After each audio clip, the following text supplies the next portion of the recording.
రావాలి మోసు గట్టి మోసు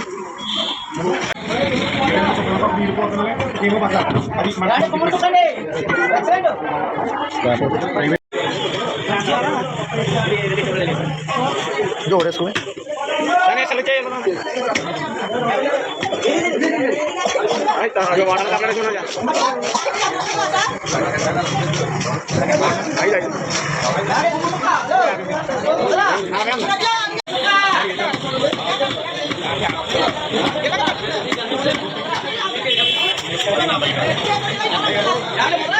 welcome back to our channel Regina's kitchen. Every Sunday morning ఇదే మా రొటీన్ లైఫ్. ఈరోజు సండే కదండి, ఈరోజు సండే స్పెషల్ శీలావతి చేప పులుసు.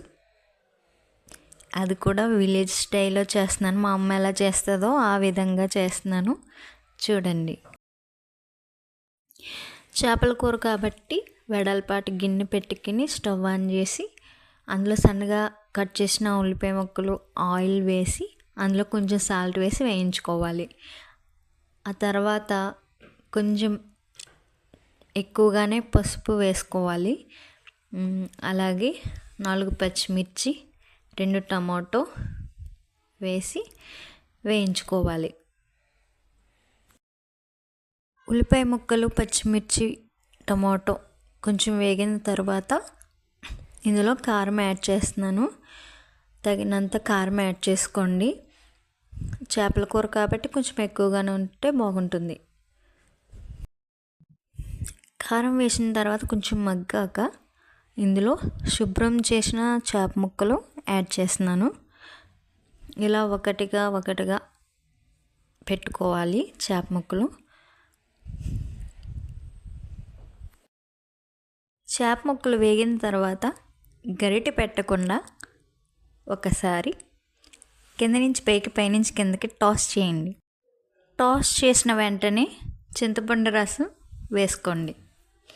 ఒక పెద్ద నిమ్మకాయ సైజ్ చింతపండుని నానబెట్టుకుని రసం తీసి యాడ్ చేసుకోండి.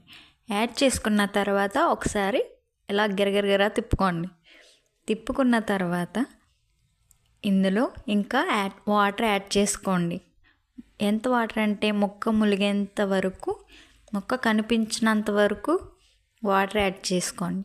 వాటర్ యాడ్ చేసుకున్న తర్వాత రుచికి సరిపడా ఉప్పు వేసుకుని మూత పెట్టేసి ఒక 10 నిమిషాలు ఉడికించుకోండి. అంత టైమే ఉడికించలేమంటే హై ఫ్లేమ్లో పెట్టి 5 నిమిషాలు ఉడికించండి.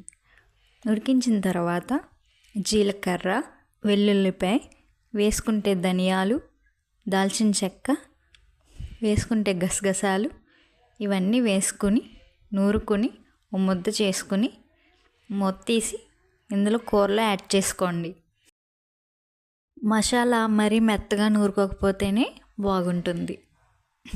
అలాగే ముద్దగా వేస్తాం కాబట్టి కలవదు కాబట్టి గరిటె పెట్టి ఒకసారి ఈ విధంగా అనుకోండి. మళ్ళీ ఒక 10 నిమిషాల పాటు ఉడికించుకోండి. మూత పెట్టుకుని మంచిగా ఉడికించుకున్న తర్వాత ఇలాగా ముక్కి విధంగా కనిపిస్తుంది. ఇలా కనిపించిన తర్వాత కొత్తిమీర వేసి, అలాగే ఉప్పు అది సరిపోయిందా లేదా అనేసి ఒకసారి టేస్ట్ చూసి, ఉప్పు సరిపోకపోతే కొంచెం యాడ్ చేసుకోండి. మీ రుచికి సరిపడా ఉప్పు యాడ్ చేసుకుని అంతే, స్టవ్ ఆఫ్ చేయండి. వేడివేడి చేపల కూర ready. Thank you for watching. Bye.